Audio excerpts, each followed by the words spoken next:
I'm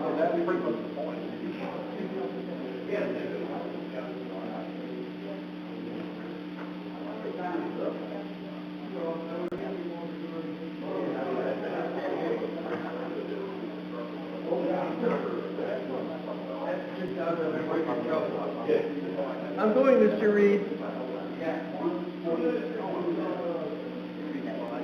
I'm going to sit down now, Mr. Reed.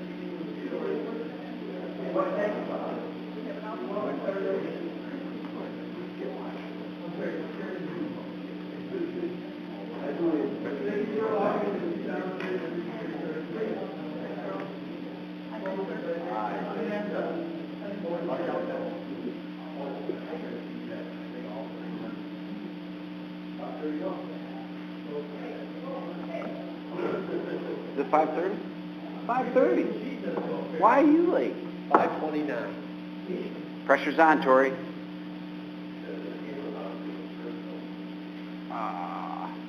there any pancake makeup?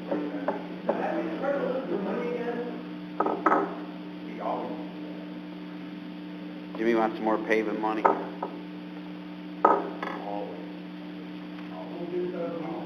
This is just a correction. Yes, it is. I flipped the numbers. It should have been 12,000. Sure, it's at 4,000. Oh, I thank you. Tori says we can start the meeting now. Welcome to the August 2016 General Services Committee meeting. At this time, are there any additions, corrections, deletions for the minutes? Okay, we'll accept those. Privilege of the floor. And we'll close that out. And let's do the talking stuff after the resolutions, want to? Okay. Okay, that decision's made.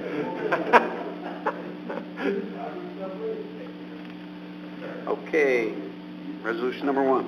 Authorizing agreements with the Federal Aviation Administration, New York State Department of Transportation, and McFarland Johnson, and amending the 2016 county budget and capital plan in relation to the terminal apron reconstruction design. May I have a motion, please? Mr. Dodo, Mr. Nevawanik. Discussion? All in favor, aye? Aye. Opposed? Motion carries. Next, establishing time and place for a public hearing on the inclusion of viable agricultural land in certified agricultural districts before the district's established review periods. May I have a motion, please? Mr. Ferris, Mr. Maxon. Discussion? All in favor, aye? Aye. Opposed? Motion carries. Appointing Section 3 Coordinator for Jefferson County. May I have a motion, please? Ms. Adsit, Mr. Dolto. Discussion? All in favor, aye? Aye. Opposed? Motion carries. Amending the 2016 county budget to recognize insurance recovery and transfers within the road machinery fund. And they have the revised. And you do, yes, thank you. You do have a revised resolution in front of you. We transposed the numbers and we just simply corrected that. May I have a motion, please? Mr. Maxon. Mr. Toldo. Discussion. All in favor, aye? Aye. Opposed? Motion carries. Next is amending the 2016 county budget relative to overtime reimbursement for the Sheriff's Department. May I have a motion, please? Mr. Ferris, Mr. Nevawanik. Discussion. All in favor, aye? Aye. Opposed? Motion carries. Accepting donation for the Sheriff's Department K-9 unit and amending the 2016 county budget in relation thereto. May I have a motion, please? Ms. Adsit, Mr. Maxon. Discussion.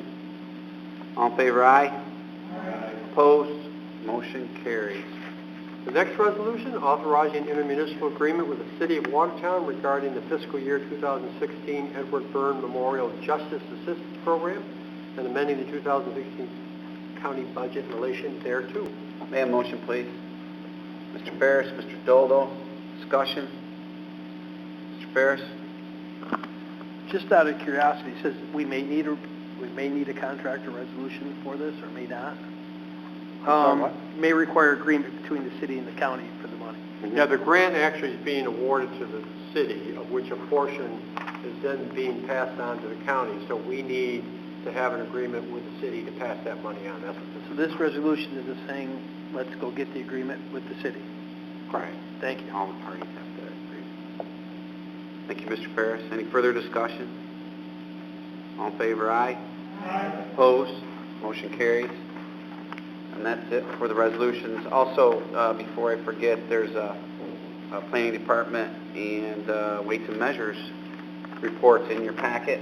If you have any questions, please shout them out. This time, the ad hoc chair, Mr. Doldo, has asked Joe, our Emergency Management Director, Joe Plummer, to provide us with a brief update on where we're at on our very expensive radio project. Bill, did you have somewhere to go? No? Sure? I thought you said... Oh, geez. Good afternoon. I just put some bullet points just to kind of give everybody an update of where we've been and where we are. It's been a little bit, and I know we got 7 minutes. We're there. Basically, we're still on track for what we've always projected out of this project for a total cost being between $22 million. We're still in that ballpark.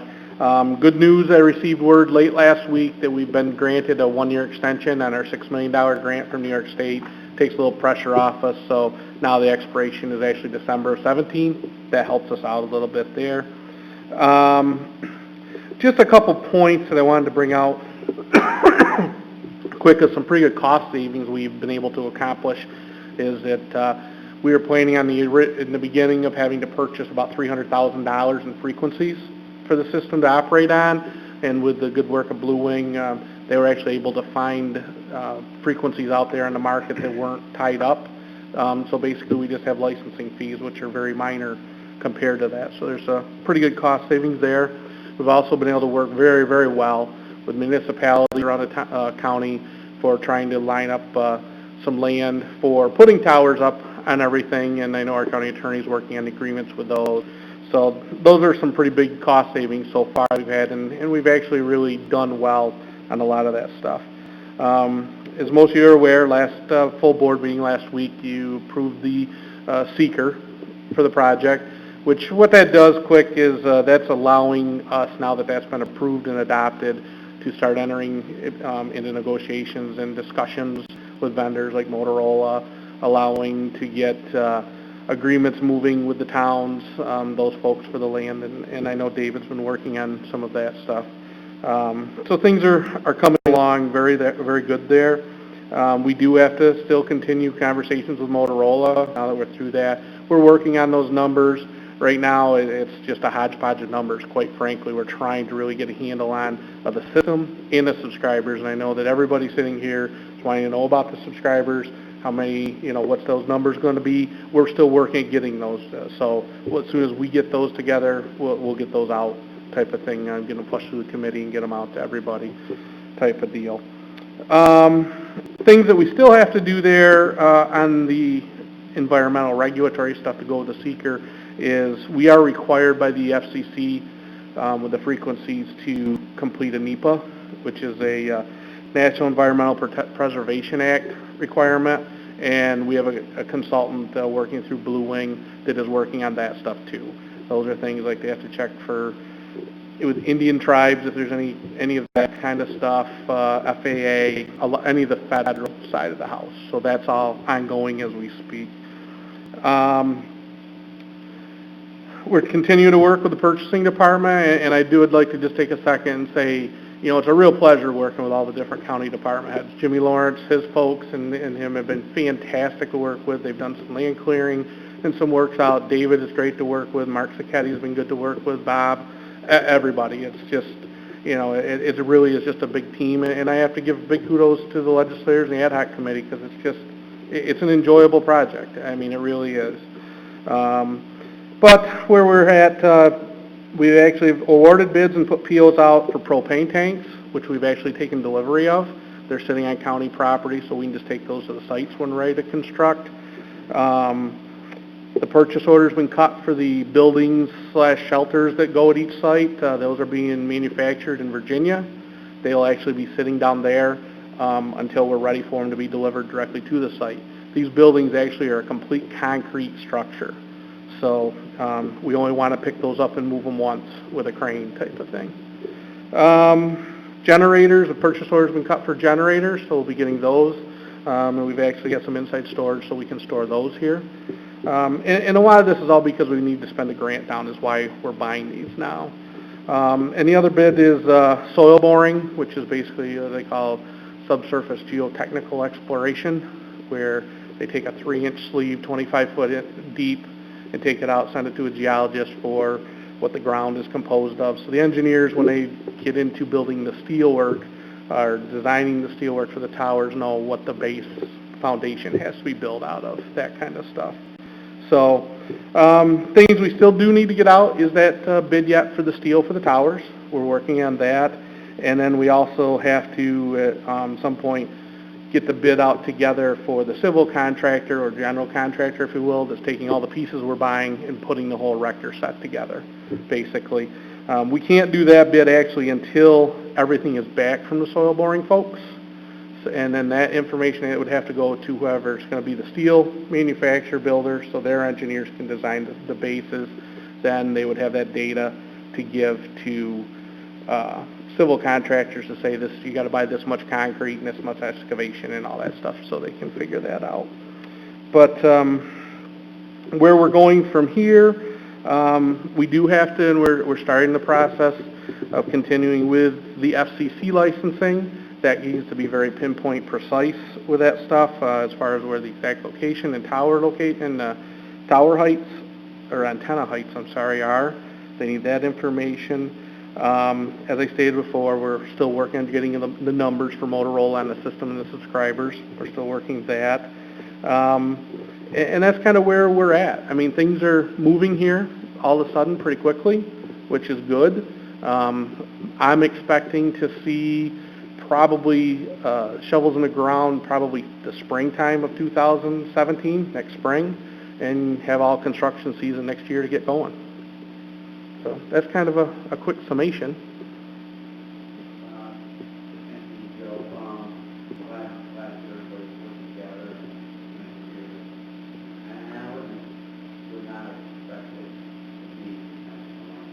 Absolutely not.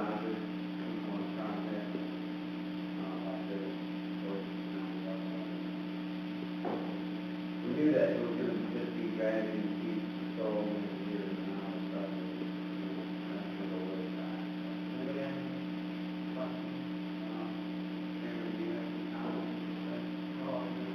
Again, want to thank everybody. Everybody has worked very hard, and it seems like everything's just kind of coming all together at the last minute, which is what Blue Wing had told us it was going to be. We were a little frustrated for a while, but we're getting there. It's a huge project, and glad to see we're moving right along, and hopefully shovel in the ground in the spring, which is going to be nice. So I don't know if anybody's got any questions at this point. But. Joe, on the subscribers, I keep getting calls. So do I. From the fire departments in my district, and everybody has an opinion. But what I'm hearing is that you're doing a survey, a census, I guess, to try and determine how many subscriber units are going to be in there. Maximum? Do you have a ballpark? I don't. And actually, more than 10. It's fewer than 1 million. The data is still coming back in for that stuff. And what it is I did a survey. We pretty much used the same questions from back in 2014. How many fire trucks do you have? How many riding positions? How many air packs? All those kinds of things. How many ambulances do they have? All that kind of stuff.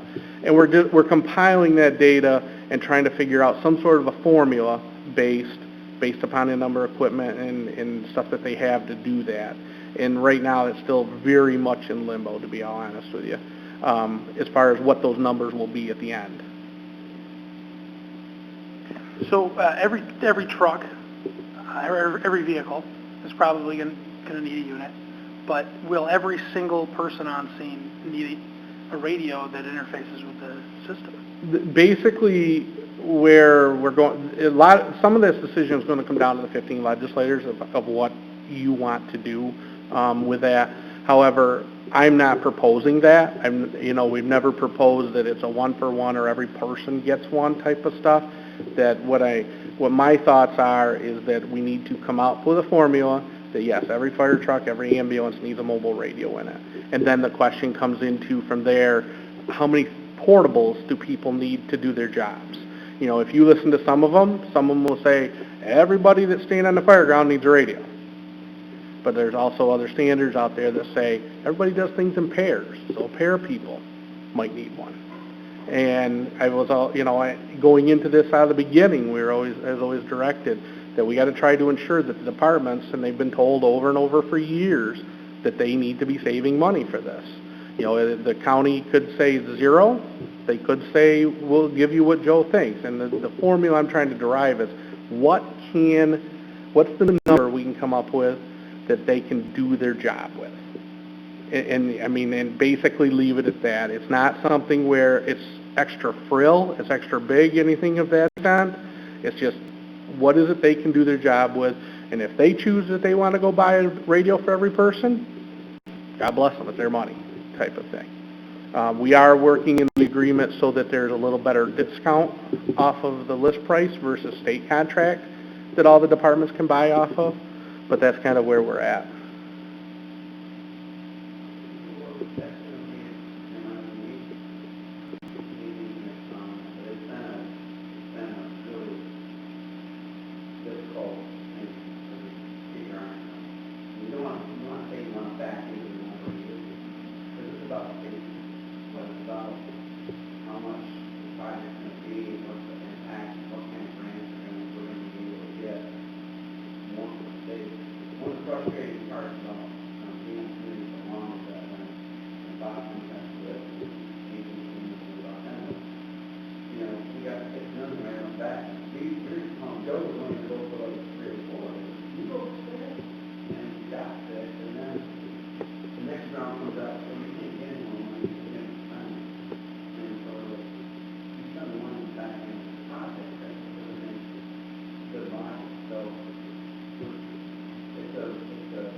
Yeah, there's a lot of data and a lot of numbers, and every time you do something, it changes the numbers. So we're just trying to get our arms wrapped around everything right now, because based on, some different scenarios, it either adds to the system discount or subtracts from it. So You're not alone. no. Yep. Sure, and I've met with all the fire departments in my district, and I've told them all, plan on spending money. Don't count on me to buy all your radios for you. But it's perhaps I'm too logical or too private sector oriented. We know how many fire trucks there are. We know how many ambulances there are. So that number ought to be pretty easy to pin down and say, oh, countywide there are 134 apparatus that need a radio. Boom. And then the squabbling or the policy decision will be, how do we want to handle that? Do we want to come up with a formula? Do we want to look at what those departments or what those municipalities have in fund balance? All of that stuff should happen here, but just coming up with a number. Well, this department has 100 members in the fire department. However many radios, we're going to give you, X. A number I just thought would be easy to come up with.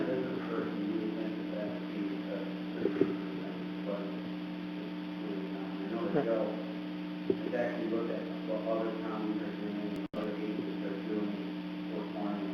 So not every county do that stuff.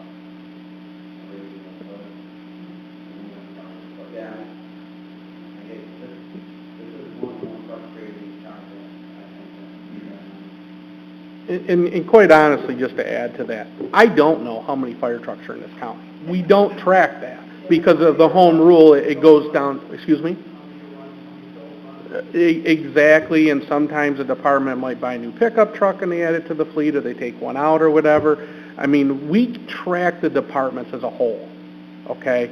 So if we have 5 fire departments go to the scene, we don't keep track of which vehicle went, because they have 42 fire departments. I easily have their 3 300 vehicles out there. So try to keep track of where all 300 vehicles would be all the time. I mean, I would need a lot of dispatchers then, type of stuff. But, so those things become moving targets, and quite frankly, as a fire coordinator, that's not our job to realize that. My job is to administer the mutual aid plan, as well as be the liaison to New York State. So if they had a major storm, another hurricane or type of thing, and they call me up and go, hey, I need 4 engines. Can you get 4 fire trucks to go?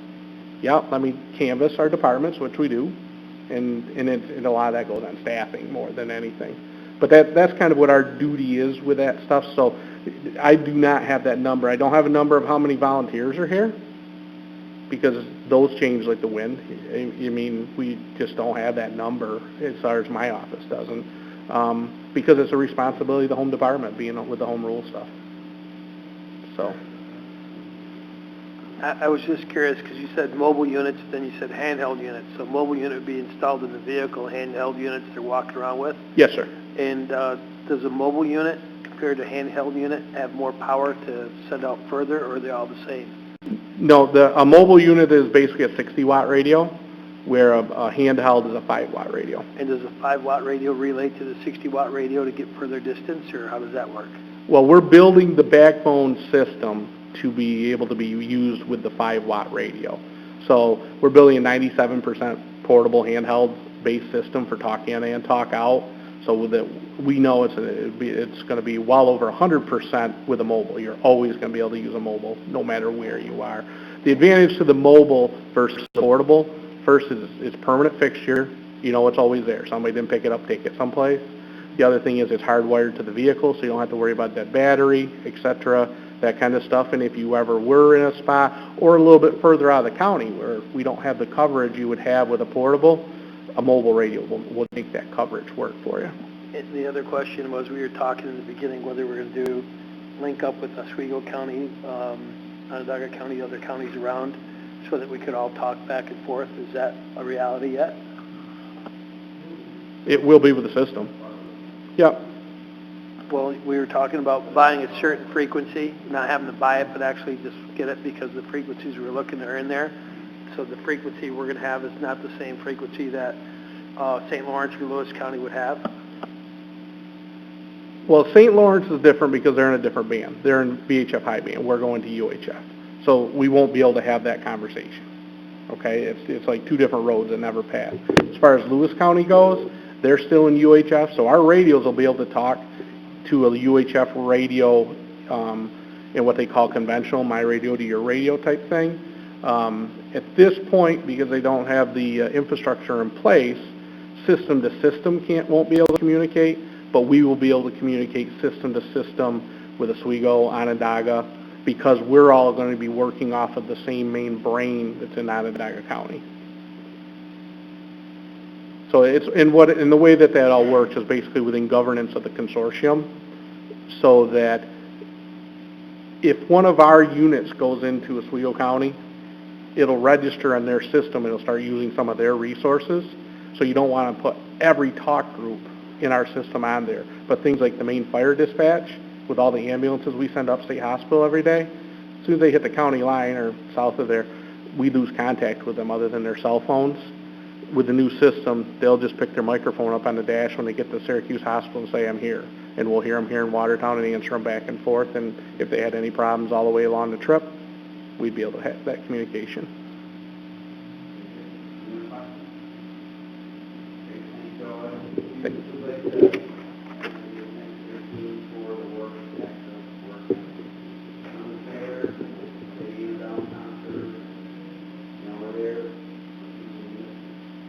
Yep. Exactly. We did well, but yes, everything's went very well. Thank you. I will.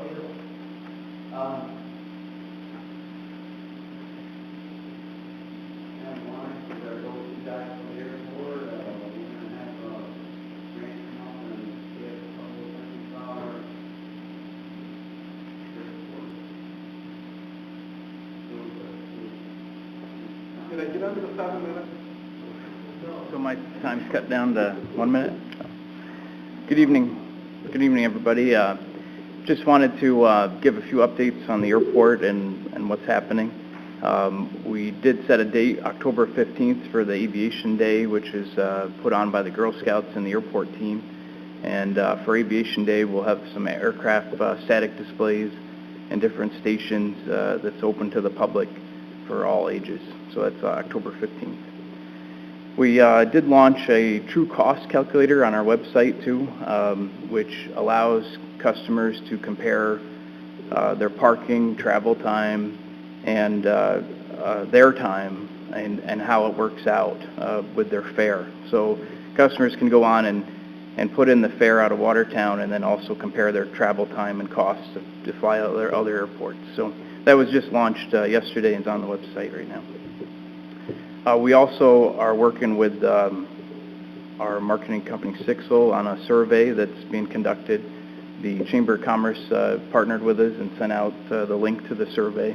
And the survey is gathering information on general air service questions as far as where people are flying to and from, and also what destinations they're looking for, how many times a year do they fly, different questions that we'll be able to put in data format and use. So we appreciate working with them to get that word out. It's also on our Facebook and on our website too, the survey. Also, the last item, the most important item, we on July 29th, effective July 29th, the runway 28 is now 7,001 foot long. So we want to make sure. That's right. That's right. Yeah, so that opened on July 29th, and the contractor, Barrett Paving, and all the subcontractors and engineers and also our airport team was a pleasure to work with and making it happen, and we appreciate everything that they've done to work together to get the runway completed and opened. And since then, we've seen a noticeable increase in some corporate aircraft that have been using the longer space for takeoff and landing.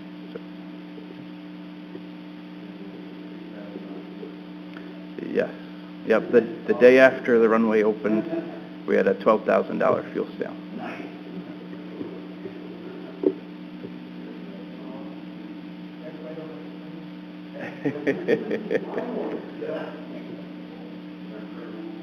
Thank you.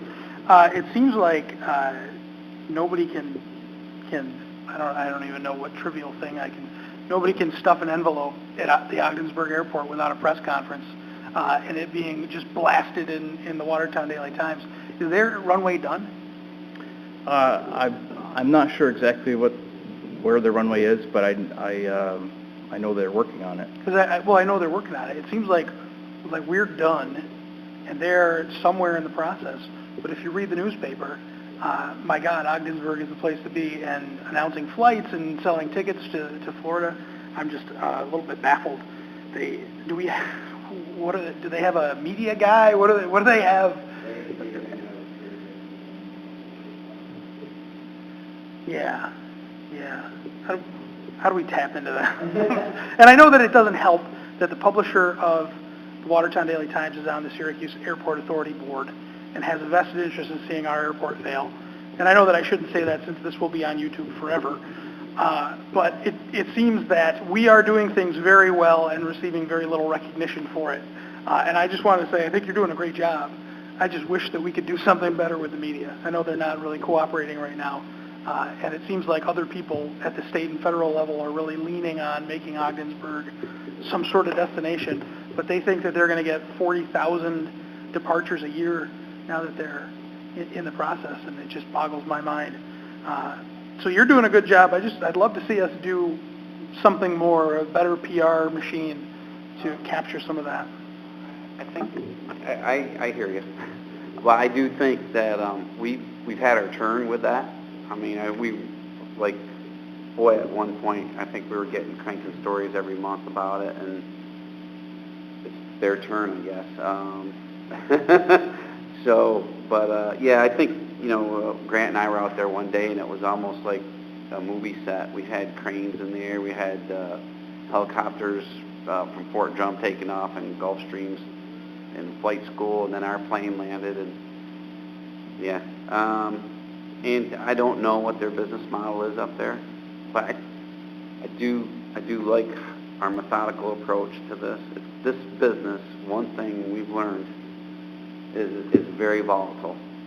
It's volatile, and business decisions at the corporate level and the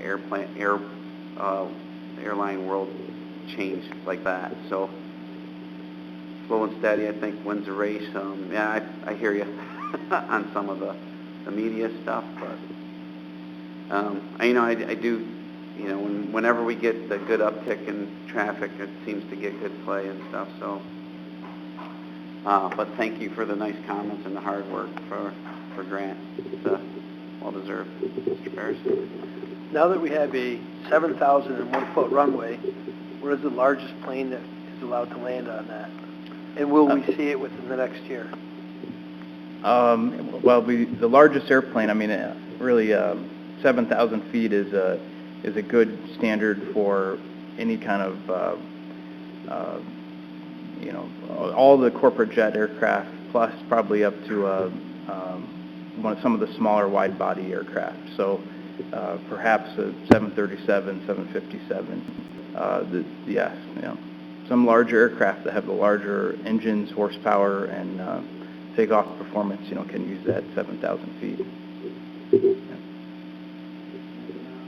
Thank you, Mr. Chair. Grant, within the last year, we've switched engineering firms and stuff. I know it was recommended by the airport committee. Can you give us, it's been, about 8 months here or so that we've been working with McFarland Johnson and Bernie and Kennard. Can you just give the committee an update as to working relationship, how that's going?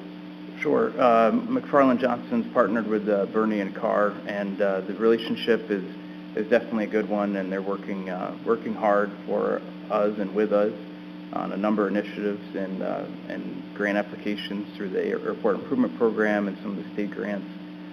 So definitely, I can see the relationship is better.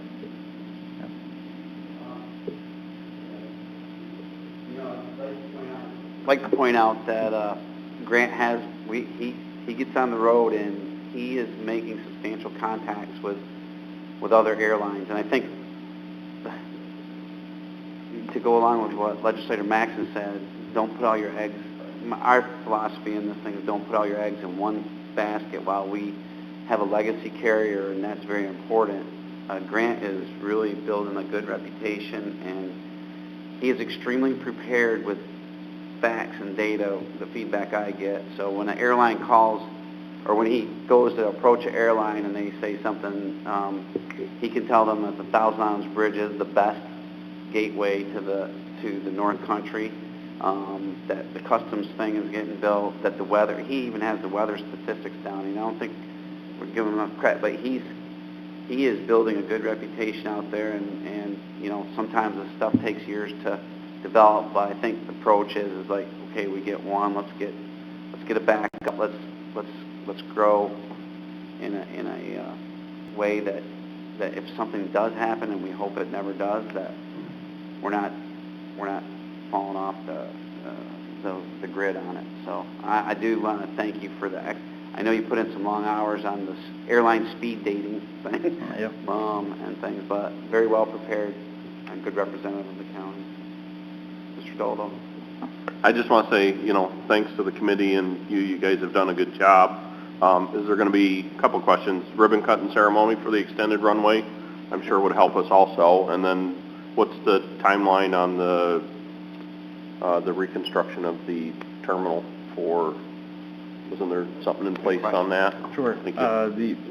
The addition on the terminal is slated to begin August 15th. The contractor will be coming on site and staging, and it'll be completed, estimated to be completed around Christmas time, end of the year. It's the same firm that did the FBO, right? Yes, yeah.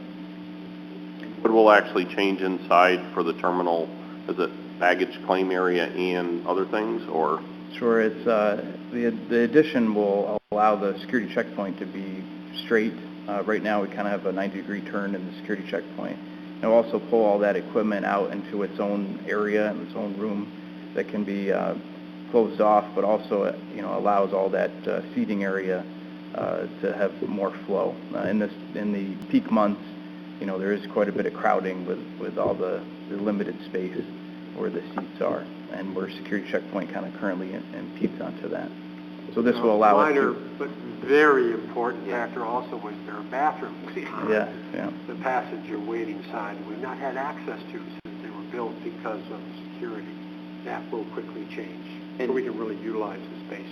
Just so you know, to Bob's point, is that when we've been trying to build, not this giant building, we've been trying to grow as the airport grows, and there were 2 bathrooms in there, and the TSA was like, no, we're going to put our equipment here, you can't have that. So, a lot of this is about amenities, about providing a service where people are going to come back and use the airport. Grant, do you think maybe we could get, maybe at the next meeting, some storyboards or something, and be helpful that we could, those diagrams and Yes, plans? yeah.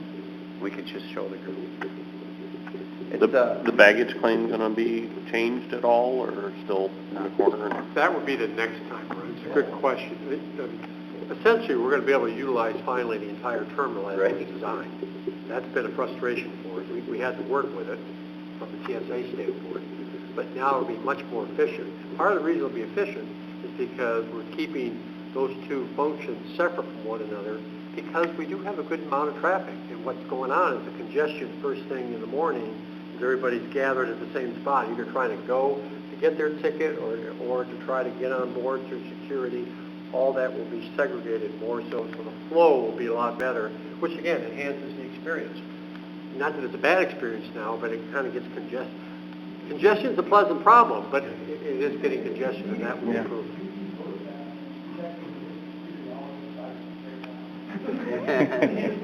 We're going to make it even better, Bob.